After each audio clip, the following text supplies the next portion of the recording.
우리는 계속해서 창조적 기적에 대한 이야기를 계속 살펴보고 있습니다. 창조적 기적은 그냥 되어지는 것이 아니라 만들어지는 겁니다. 한마디로 하나님이 하시는 일입니다.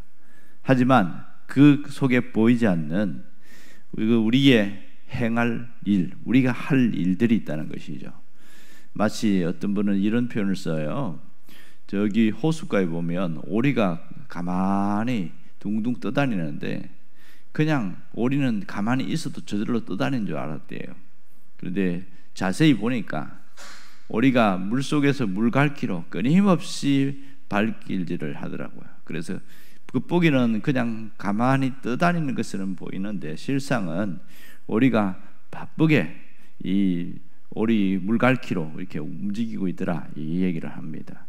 남들이 볼 때는 창조적 기적이 우연히 저절로 일어난 것처럼 보이는데 실상은 이것을 위해서 보이지 않는 굉장한 노력들이 있었다, 이 부분들이 이야기를 하고 있는 것이죠. 자, 우리는 지금까지 창조적 기적 할 때에 신앙의 자리에 있는 것만 집중해 왔습니다. 특별히 믿음에 대한 얘기를 했습니다. 그냥 믿음이 아니라 기적이 일어나는 믿음은 절대적 믿음이다, 이런 얘기를 했죠. 기적이 일어나는 절대적 믿음은 아무나 소유하는 게 아니다, 이런 생각을 하고 있습니다. 하지만 하나님에 대한 신실함과 하나님을 전적으로 신뢰하는 사람은 모두 절대적 믿음의 소유자가 될 수 있는 것이죠. 그것이 신실함과 하나님에 대한 신뢰를 불순물이 없는 순수한 믿음, 이렇게 표현을 했습니다. 다시 말해서 의심을 걷어낸 믿음, 하나님의 하심이 이룰 줄 믿는 의심을 걷어낸 그 믿음, 또 하나는 상황이 흔들리지 않는 믿음이 절대적 믿음이라고 그랬어요. 이것은 내가 그렇게 결단하면 얼마든지 가능합니다. 이것이 믿음의 시작이고 또 기적의 시작이 되는 것이죠. 또 하나는 순종입니다. 그냥 순종이 아니고 절대적 순종이라고 그랬어요. 절대적 순종이 뭐예요? 이것저것 계산하는 순종이 아니라 즉시 순종하는 겁니다.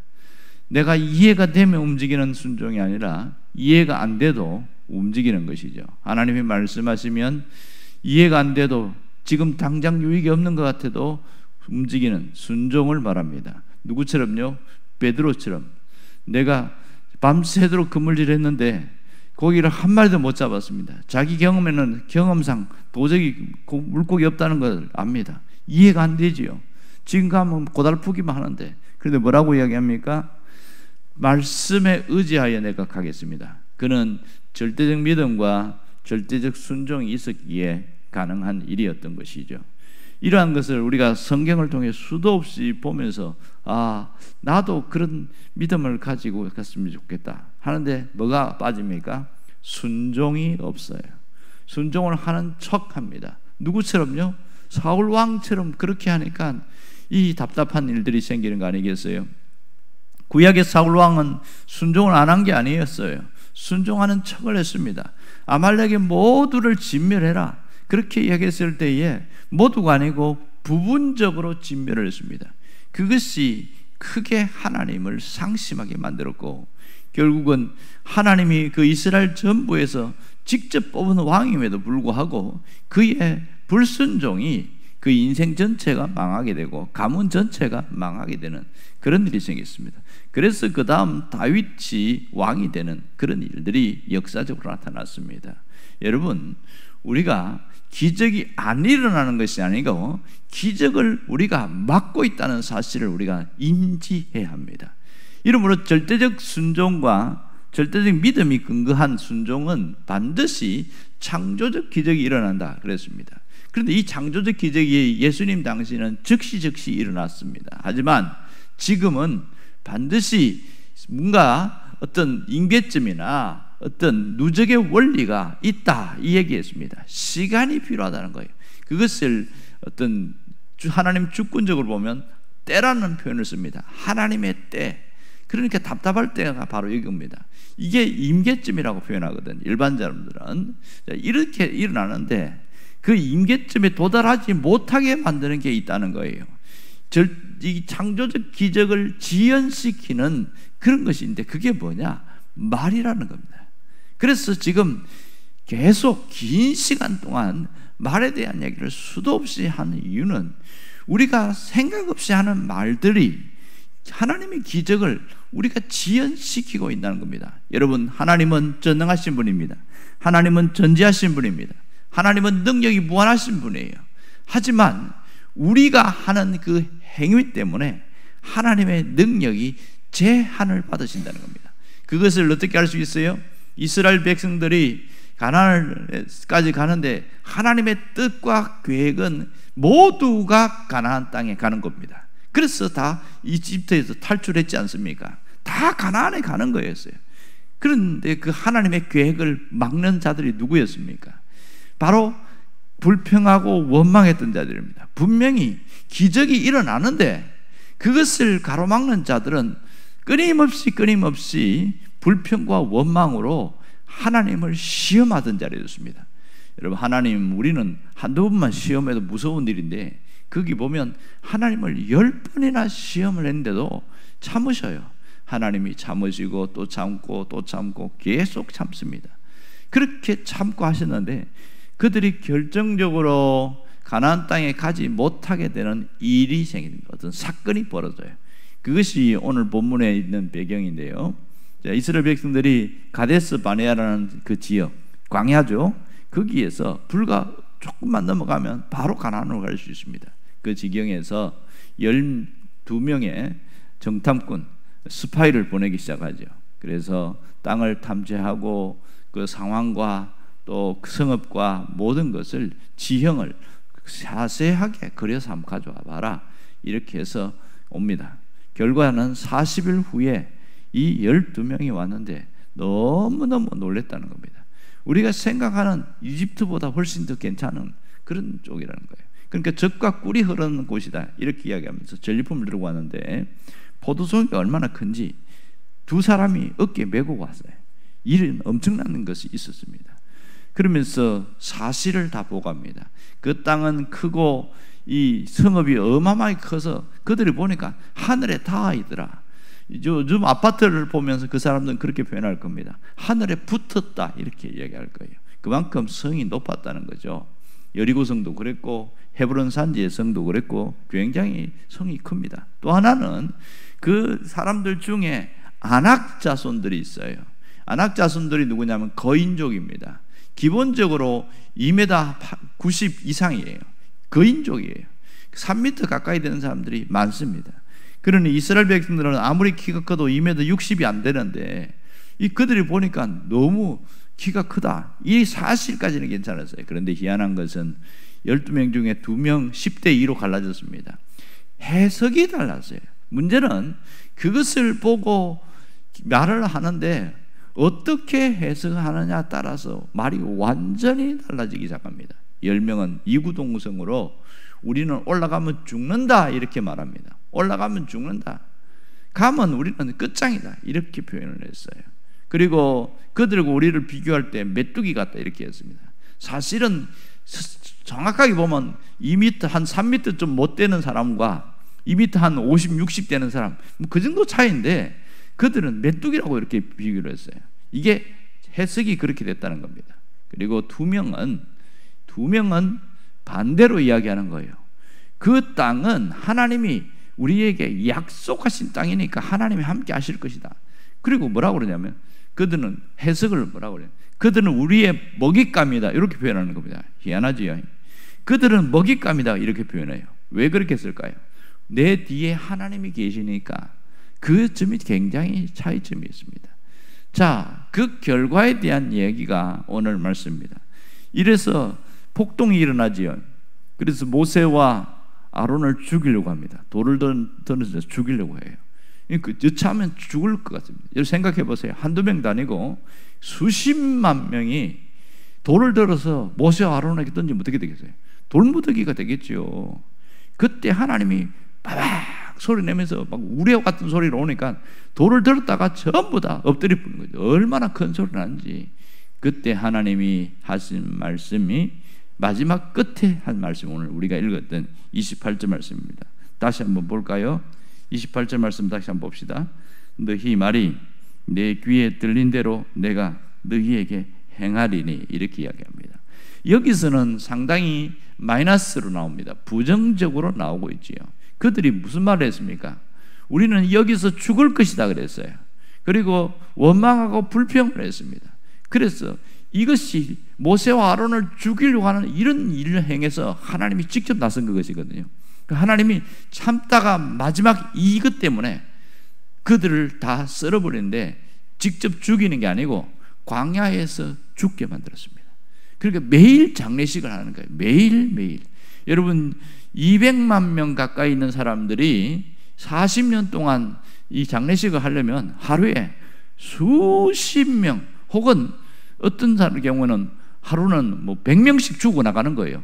그렇게 안 하면 40년 동안 장례식이 치러질 수가 없거든요. 계속 죽어나가는 거죠. 뭐 몸이 아파서 죽고 이래 죽고 늙어서 죽나 보다. 안 늙은데도 죽어요. 이게 결정적으로 이것 때문에 그렇습니다. 그들이 우리는 여기서 죽을 것이다 그렇게 이야기했거든요. 그러니 알았다. 너희들이 그렇게 죽는다고 말했으니까 그래서 여기서 죽어라 이런 뜻이잖아요. 그런데요 우리는 이 수많은 부정적인 것만 보는데 유일하게 두 명 여호수아와 갈렙은 그들과 말이 달랐어요. 우리는 살 것이라고 그랬고 가서 올라가자 이야기했어요. 그들은 완전히 가나안 땅을 정복할 뿐만 아니라 하나님이 주신 것을 누리는 자가 되었습니다. 오늘 우리는 여기에 초점을 맞추려고 하는 거예요. 지금 우리는 창조적 기적의 소유자가 되기를 원해서 그런 말씀으로 나아가고 있습니다. 창조적 기적의 소유자는 그냥 되는 게 아니라 이런 보이지 않는 절대적 믿음과 절대적 순종이 거기에 서민돼서 이 기적을 마침표를 찍는 게 뭐냐? 말이라는 겁니다. 여호수아와 갈렙처럼 말을 하자는 거예요. 이제 이게 훈련이 되어지면 얼마든지 가능한 일이거든요. 여러분 우리는 지금까지 말의 능력에 대해서 배웠습니다. 말은 그냥 하는 말은 없어지는 게 아니고 말은 힘이 있다, 능력이 있다 이 얘기를 했습니다. 그래서 말이 얼마나 능력이 있냐? 죽고 사는 것이 말의 힘에 달렸다 이 얘기를 했어요. 그만큼 말이 굉장히 힘이 있습니다. 살겠다고 이야기하면 계속 그렇게 이야기하면 살 일만 생기게 되어집니다. 못 살겠다 죽겠다 그러면 그 우선은 그것이 내 삶에 영향을 별로 안 미치는 것처럼 보여요. 이게 쌓이고 쌓이갖고 결국은 못 살고 죽는 일만 계속 벌어지는 겁니다. 우환이 찾아오고 문제가 생기고 그것은 갑자기 생긴 것이 아니라 그동안 내가 했던 말들이 쌓여서 터져버리는 그런 경우가 굉장히 많습니다. 여러분 우리가 갑자기 어떤 일을 하다가 누군가가 나에게 뒤통수를 치고 또 망하게 하고 어렵게 하고 그런 일을 당할 때 얼마나 힘들어하는지 몰라요. 가장 힘든 것은 동업을 했던 사람이 뒤집어 갖고 통장과 도장 갖고 다 날라버리고 갖고 쫄딱 망하게 한다든지 그렇게 뭔가 함께 신뢰하고 왔는데 그렇게 뒤통수를 쳐가지고 이렇게 해서 경제적으로 그냥 바닥을 치게 한다든지 이런 일들이 굉장히 많습니다. 그런데 우리는 보통 저 사람이 문제라고만 이야기해요. 저 사람 때문에 내가 이 모양이 됐다고, 저 사람이 나쁜 마음을 먹어서 그렇다 이렇게만 바라보고 있습니다. 맞습니다. 그 사람이 아주 못된 것이죠. 그런데 실상요 이런 일이 오기까지 무슨 일이 있었어요? 내가 그동안 어떤 말을 했습니까? 끊임없이 던졌던 말들이 메아리가 되어서 돌아왔다는 것은 아무도 생각하지 않습니다. 말은요 그냥 흘러가지 않습니다. 흐르는 강물처럼 바다로 떠나가는 것이 아니라 반드시 내가 했던 말은 메아리가 되어서 돌아온다는 겁니다. 내가 생각 없이 했던 원망의 말이나 저주의 말이나 내가 죽겠다고 하는 그 말들이 쌓이고 쌓여서 돌아서 나한테 왔고 결정적으로 그 사람을 통해서 그렇게 무너지게 되는 것이지 우리는 저절로 그렇게 되는 게 아닙니다. 그런데 이게 오랜 시간이 걸리니까 아무 능력이 없는 줄 압니다. 하지만 분명한 것은 말은 열매를 맺는다는 사실이에요. 말은 반드시 열매가 있습니다. 이게 말의 능력입니다. 그래서 오늘 우리는 너희가 하는 말을 그대로 내가 들어주겠다 이렇게 말씀하신 것을 여호수아와 갈렙의 초점을 맞추어서 한번 보자는 것이죠. 우리는 보면 나머지 10명의 정탐꾼을 보면서 내가 말 조심해야 되겠다. 거기에서 끝납니다. 거기에서 끝나면 1단계로 끝나는 거예요. 진짜 중요한 건 뭔지 아세요? 여호수아와 갈렙처럼 말을 하는 거예요. 그럴 때에 무슨 일이 생깁니까? 죽을 상황에도 살 일이 생깁니다. 하나님이 여호수아와 갈렙 등 그들의 수한이 끝날 때까지 수도 없이 죽을 일이 많았는데도 안 죽게 하셨어요. 엄청난 어려움 속에서 다 결국은 자기 수완을 채우고 죽겠습니다. 그것이 무엇 때문에 생각합니까? 그들이 운이 좋아서 그래요? 그것은 말 때문입니다. 그들이 말 때문에 갈렙은 헤브론이라는 좋은 산지를 얻고 여호수아는 이스라엘의 모세 이후에 지도자가 되었고, 다 이게 무엇 때문입니까? 말이 그들을 바꾸어 놨다는 사실을 알아야 됩니다. 어떤 분이 그런 얘기를 했어요. 말은 곧 인격이며 말은 그 사람의 믿음이다. 그런 얘기를 하는 거예요. 그런 거 보면 말을 어떻게 하느냐 따라서 우리는 달라집니다. 우리는 흔히 말조심만 생각하는데 그것은요 1단계입니다. 진짜는 창조적 기적은 어떻게 완성되어지는 거예요? 창조적인 언어를 쓰는 거죠. 생산적인 언어를 쓰는 거예요. 우리는 말 조심만 하면 잘한다고 생각하는데 절대로 그렇지 않습니다. 창조적 기적을 일으키는 자는 말이 다른데 말을 안 하는 게 아니라 말을 잘 하는 거예요. 제가 그랬습니다. 말을 앞세워야 된다고. 우리는 말을 앞세우는데 무슨 말을 앞세웁니까? 창조적인 말을 해야 합니다. 안 하는 게 아니라 해야 달라지게 되는 것이죠. 우리는 그동안 부정적인 언어를 쓰는 것이 익숙해서 말 조심만 하면 된다, 이 정도만 생각을 했습니다. 그리고 원망의 말이나 비판의 말이나 그런 걸 안 하면 되겠지, 거기까지만 생각하고 대부분 살아갑니다. 하지만 창조적 기적을 일으키는 자는 거기서 멈추면 안 됩니다. 그것이 아니고 내가 그동안 하지 않았던 말을 하는 거예요. 내가 말을 안 했던 것을 하는 것이 중요합니다. 무슨 말을 안 했습니까? 창조적 기적을 일으키는 말을 안 했다는 거죠. 여러분, 정말 중요한 것은 그 말을 할 때에 하나님이 들으시고 하나님이 그대로 이루신다는 겁니다. 오늘 보면 우리가 말하는 걸 들으시고 그대로 행하신다. 저는 여기에 초점을 맞추고 싶습니다. 내가 창조적 기적의 언어를 사용했을 때에 하나님은 그대로 행하신다는 거예요. 다시 보세요. 너희 말이, 우리가 지금 창조적 기적의 언어를 썼어요. 너희 말이 내 귀에 들린 대로 내가 너희에게 행하리니. 내가 지금 끊임없이 창조적 기적의 말을 안 했어요. 그럼 어떻게 할까요? 하나님에게는 귀에 안 들렸잖아요. 그러면 기적이 일어나요? 안 일어나요? 안 일어나죠. 이걸 볼 수 있어야 된다니까요. 말 조심만 하고 되는 게 아니라 창조적인 언어를 사용해야 하나님의 귀에 들려서 하나님이 직접 시행하시겠다고 이렇게 못 박았는데도 불구하고 말 조심만 하고 있으니 얼마나 답답합니까? 어떤 말을 해야 돼요? 믿음으로 소원을 말을 해야 됩니다. 단순히 기도만 하는 것이 끝나는 것이 아니라 내가 믿음으로 내 소원을 끊임없이 이야기를 할 때에 하나님께서 그 말을 들으시고 그대로 행하신다는 겁니다. 여러분, 하나님은 하나님의 귀에 들린 대로 행한다는 것을 우리는 플러스로 볼 수 있어야 됩니다. 마이너스만 있는 것이 아니라 플러스가 있습니다. 마음의 소원을 절대적 믿음으로 끊임없이 말을 하고 선포하는 겁니다. 말을 하는 것을 읊조린다, 이렇게 표현합니다. 혼자서 중얼중얼 하는 것을 읊조린다. 구약에서 보면 시편에 보면 읊조리는 얘기를 많이 하는데요, 계속 말을 하고 선포는 큰 소리로 하는 겁니다. 큰 소리, 소리를 좀 데시벨 높여서 크게 이야기하는 걸 선포라고 그러고 작게 이야기하는 걸 읊조린다, 이렇게 표현합니다. 크든 작든 이제는 말을 하려고 해야 됩니다. 하나님은 내가 말한 대로 갚아주신다는 거예요.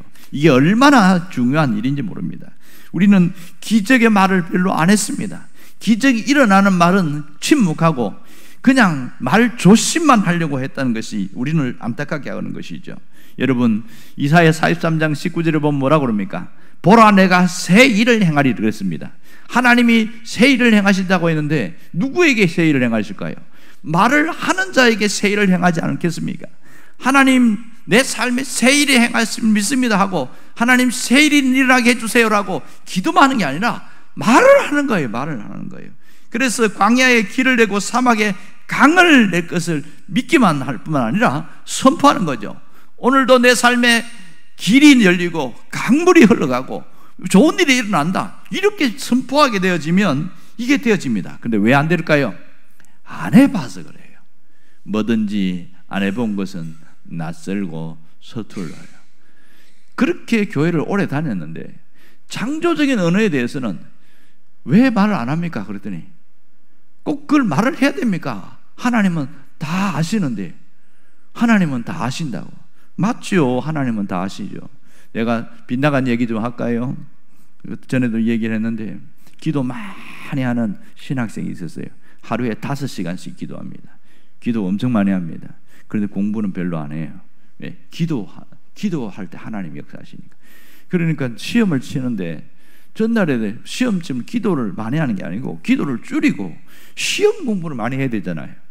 근데 이 친구는 그날도 밤에 상기도한다고 밤에 기도하고 들어오니까 뭐 11시 왔고 뭐 피곤해서 12시 뭐 1시간 책 보다가 잤어요.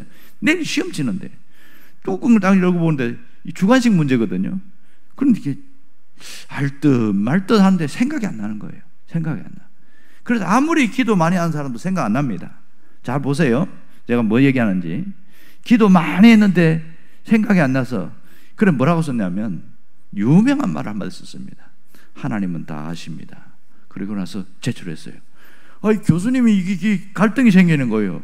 하나님은 다 아신다니까 맞는데 답은 아니잖아. 이게 교수가 원하는 답은 아닌데 맞는 얘기예요. 그래서 이거 어떻게 해야 되나 이거. 그걸 하나님은 아신다고 썼는데 그렇다고 답을 안 줄 수도 없고 줄 수도 없고 고민하다가 기도를 했죠. 교수도 기도를 했죠. 그런데 뭐라고 했냐, 빵점 처리를 했어요. 하나님은 다 아시지만 너는 모른다. 얼마나 황당한 얘기입니까? 봐요. 하나님이 기적을 행하실 걸 우리는 알고 있어요. 그리고 믿고 있어요. 그런데요, 뭘 안 합니까? 기적에 일어나는 말을 안 하는 거예요. 이 얘기를 하고 싶은 겁니다.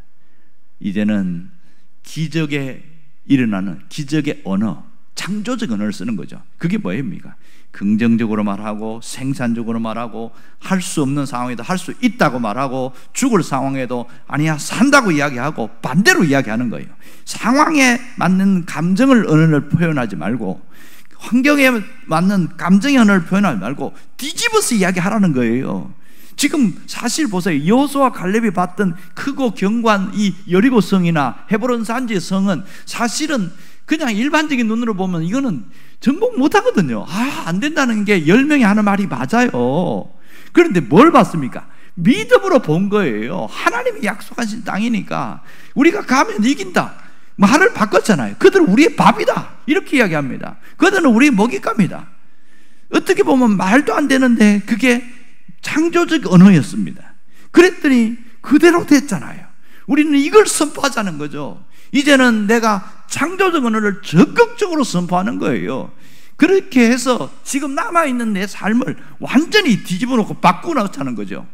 우리는 사람만 조심하려고 하고 말만 조심하고 이렇게 조심만 했는데 그게 아니라 이제는 하나님이 이루실 것을 기대하고 하나님은 이루신다는 것을 믿고 기다리면서 기도하는 거죠. 그런데 여기서 뭘 해요? 창조적 언어로 선포하는 거죠. 하나님은 반드시 일하신다. 하나님은 내 삶을 일으키신다. 사막에 강을 내신다. 이렇게 이야기하고 광야에 길을 내신다. 이렇게 계속 말하는 거예요. 그럴 때에 우리의 언어가 달라지고 우리의 사고방식이 달라지며 하나님의 역사심을 보게 된다는 겁니다. 여러분이 창조적 언어를 통하여 창조적 기적의 주인공이 되기를 원합니다. 창조적 언어를 통하여 창조적 기적의 소유자가 되시기를 간절히 바랍니다. 기도하겠습니다.